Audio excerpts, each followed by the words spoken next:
Friends, तो कैसे हैं आप लोग? होप सो आप लोग बिल्कुल ठीक होंगे और ईश्वर से यही दुआ करते हैं कि आप लोग जहां पर भी हैं वो ठीक रहें। आप लोगों को पता है ये चैनल हमारे लिए बिल्कुल नया है, हमने चैनल बनाया और हालांकि अभी सिर्फ 2 या 3 ही वीडियो डाले हैं एंड 100 सब्सक्राइबर होना मेरे लिए बहुत बड़ी बात है। उसके लिए सच में दिल से शुक्रिया सभी का और आशा करती हूँ कि आगे भी आप लोग इसी तरह सब्सक्राइब करेंगे चैनल को, वीडियोस को देखेंगे और वीडियोस को शेयर भी करेंगे। तो जैसा कि आप लोगों को पता है, मैंने जो बिल्कुल पहली क्लास बनाई थी वो मोशन के बारे में बताई थी, लेकिन चीजें क्लेरिफाई नहीं हुई होंगी। मैं आज फिर से स्टार्ट करती हूँ। साथ ही मैं आप लोगों से एक रिक्वेस्ट भी करूंगी कि आप लोग एक्चुअली में क्या पढ़ना चाहते हैं, किस सब्जेक्ट को आप ज्यादा प्रेफरेंस देना चाहते हैं, क्या आपके डाउट्स हैं 6 to 12 क्लास, जो भी आपको डाउट है, जिस भी कंसेप्ट में आपको डाउट है, आप कमेंट सेक्शन में मुझे जरूर बताएं ताकि मैं आप लोगों के डाउट के ऊपर ज्यादा से ज्यादा वीडियो बना सकूं, ताकि आप लोगों का doubt clear. Okay, hope so आप लोग मेरी बातें समझ चुके होंगे। एंड अगेन, अगर आप लोग चैनल पे नए आए हैं तो चैनल को सब्सक्राइब कीजिए, वीडियोस को देखिए, उनको शेयर कीजिए, उसको लाइक कीजिए।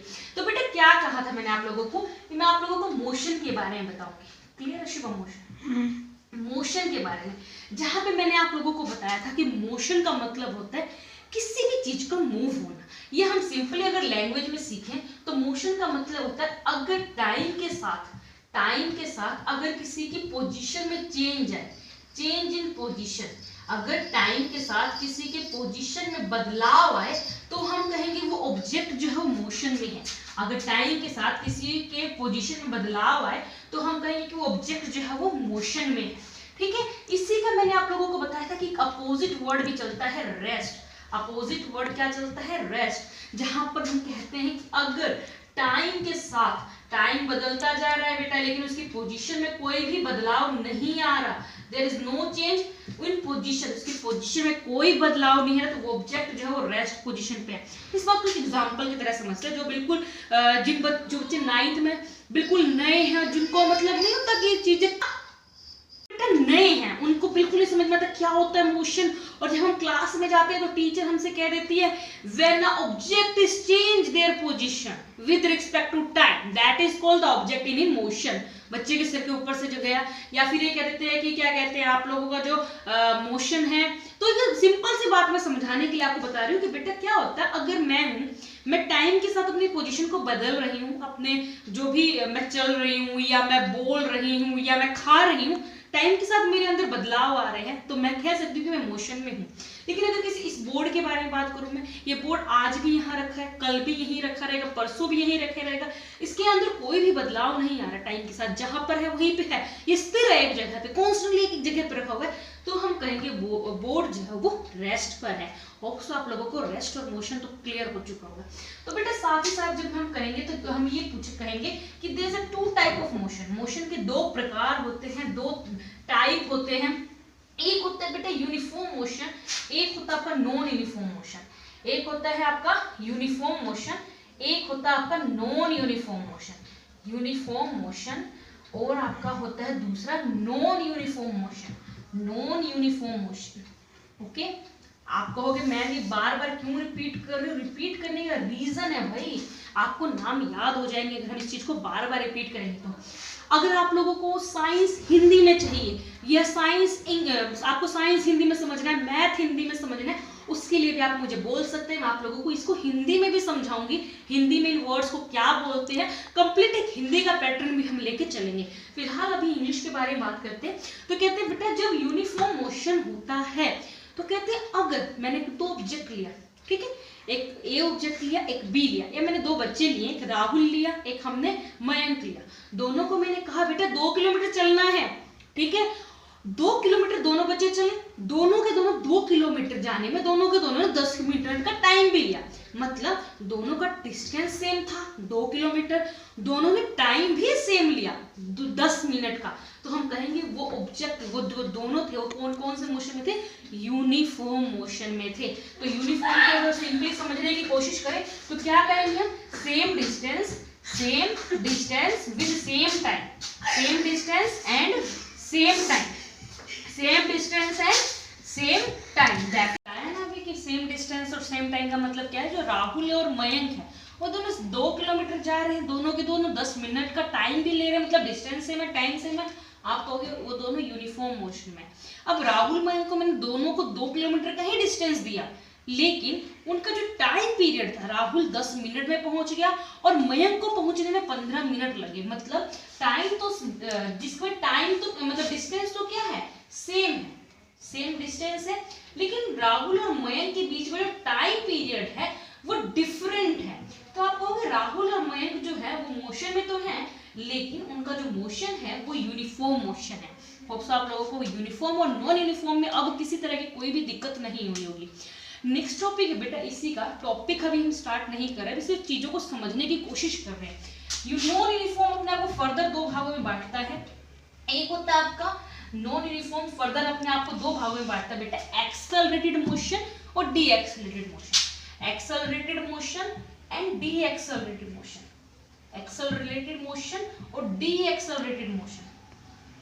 ठीक है, एक्सेलरेटेड मोशन का मतलब क्या होता है बेटा, जब अचानक से मोशन तो हो रहा है लेकिन मैम इधर लिख दो ना, मोशन की क्या होता है, मोशन तो हो रहा है लेकिन मोशन की स्पीड में चेंजमेंट आ गया। मतलब उसकी जो मूवमेंट थी वो बहुत ज्यादा फास्ट होने लगी। मतलब जैसे मैं चल रही हूँ रास्ते में, अब नॉर्मल सी बात है, हार्ट हमारा मूव कर रहा है, धड़कनें हमारे चल रही हैं, अचानक से सामने से ट्रक आता है, आपने देखा होगा हमारी हार्ट बीट जो है वो बहुत ज्यादा फास्ट हो जाती है। मतलब मोशन हमारा तेज हो गया। जब मोशन इंक्रीज होता है with respect to time, time के साथ मोशन अपने आप को इंक्रीज करता है, तो आपका एक्सेलरेटेड मोशन होता है। ठीक है, लेकिन टाइम के साथ जैसे जैसे वो अपने उसको डिक्रीज करता है, मोशन डिक्रीज होता है। मतलब स्टार्टिंग में मोशन तेज था, धीरे धीरे धीरे धीरे डिक्रीज करता चला गया, वो आपका डी एक्सेलरेटेड मोशन होता है। फर्दर आपको मैं चीजें बताती हूँ। एक आप जो बच्चे बहुत ज्यादा कंफ्यूज होते हैं, वो कंफ्यूज होते हैं कि डिस्टेंस और डिस्प्लेसमेंट में क्या डिफरेंस होता है। एक होता है डिस्टेंस और एक होता है डिस्प्लेसमेंट। बेटा इन दोनों में बहुत ज्यादा चेंजमेंट है, ये दोनों एक दूसरे से बहुत अलग है। इनकी सिमिलरिटी सिर्फ एक ही है कि दोनों ही पाथ को डिफाइन करते हैं, ये दोनों ही पाथ को डिफाइन करते हैं। डिस्टेंस क्या करता है आपको, डिस्टेंस बताता है टोटल पाथ। अगर आपने देखा कोई ऑब्जेक्ट है वो यहाँ खड़ा है, ठीक है, उस ऑब्जेक्ट को यहाँ आना है, यहाँ खड़ा है, यहाँ आना है, और बीच में इस तरह गली बनी हुई है, ठीक है, इस तरह। तो वो ऑब्जेक्ट क्या बेटा, सभी गलियों को क्रॉस करता हुआ यहाँ पर आएगा। मतलब उसने अपना टोटल पाथ कवर किया, जितना भी पाथ था उसने टोटल पाथ कवर किया। तो बेटा उसको बोलोगे आप डिस्टेंस। डिस्टेंस होता है आपका टोटल पाथ। डिस्टेंस क्या होता है आपका, टोटल पाथ। अब कोई बहुत इंटेलिजेंट से एक आधे आलसी बच्चे होते हैं ना, चतुर चालाक, वो बच्चे क्या सोचते हैं, हर चीज में शॉर्टकट ढूंढने का तरीका ढूंढते हैं, हर चीज में शॉर्टकट ढूंढते हैं। तो अब वो जो आलसी बच्चा है वो क्या करेगा बेटा, वो ऐसा कुछ जुगाड़ लगाएगा कि उसे इतनी सारी गलियां क्रॉस करके ना जानी पड़े। कोई ऐसी गली तो पक्का निकलती होगी जो बहुत शॉर्ट टाइम पीरियड में वो यहाँ तक पहुंचा दे। मतलब वो शॉर्टकट ढूंढेगा।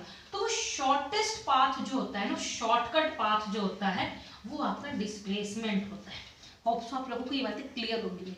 डिस्टेंस में वो बच्चा पूरा चलेगा, डिस्प्लेसमेंट में वो शॉर्टकट ढूंढेगा। हम अपने रोजमर्रा की जिंदगी में हर चीज का शॉर्टकट ढूंढना चाहते हैं, तो शॉर्टकट डिस्टेंस के बारे में, शॉर्टकट पाथ के बारे में जब हम बात करते हैं वो हमारा डिस्प्लेसमेंट होता है।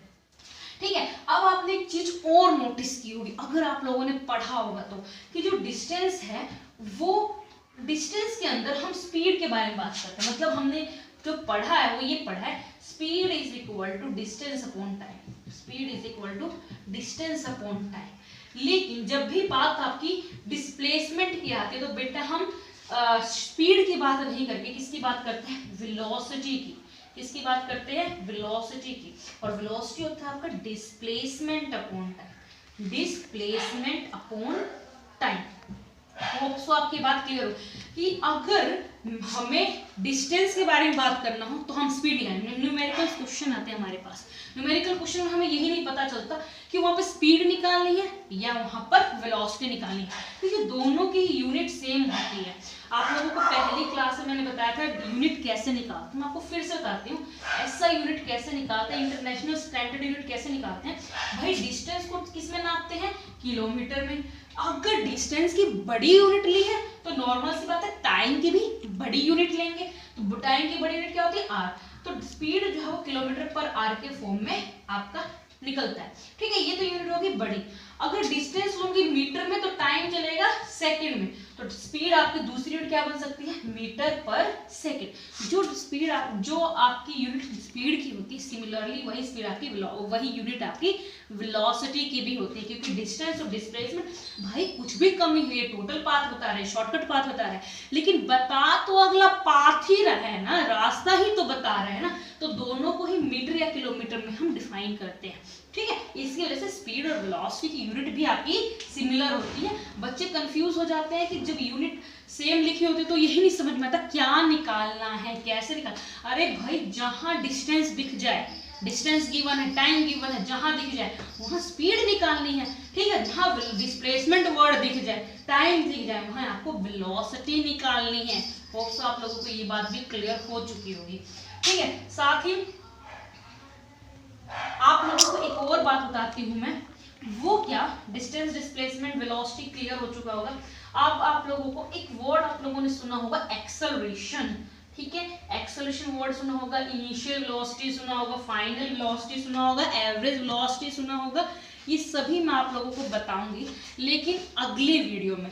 तब तक आप लोगों से सिर्फ एक ही अनुरोध है, एक ही रिक्वेस्ट है कि आप किस सेशन पे, किस टॉपिक पे आप चाहते हैं कि वीडियो बनाई जाए, वो प्लीज आप कमेंट सेक्शन में मुझे बताइए कि हाँ मैम हमें इसके रिगार्डिंग वीडियो चाहिए। क्योंकि अगर अभी आपके फैब या मार्च में आपके एग्जाम होने लगेंगे तो इन सब चीजों को रिवाइज करना, इससे अच्छा हम अगर डाउट ज्यादा लें तो शायद ज्यादा बेटर होगा। तो आप लोगों से रिक्वेस्ट है कि अगर आपको किसी सब्जेक्ट के रिगार्डिंग कोई भी डाउट है, 6 to 12 किसी भी सब्जेक्ट की रिगार्डिंग कोई भी डाउट है तो आप उसके बारे में मुझे बताइए, तो हम स्पेशल वीडियो उसके बारे में बनाएंगे। Thank you so much.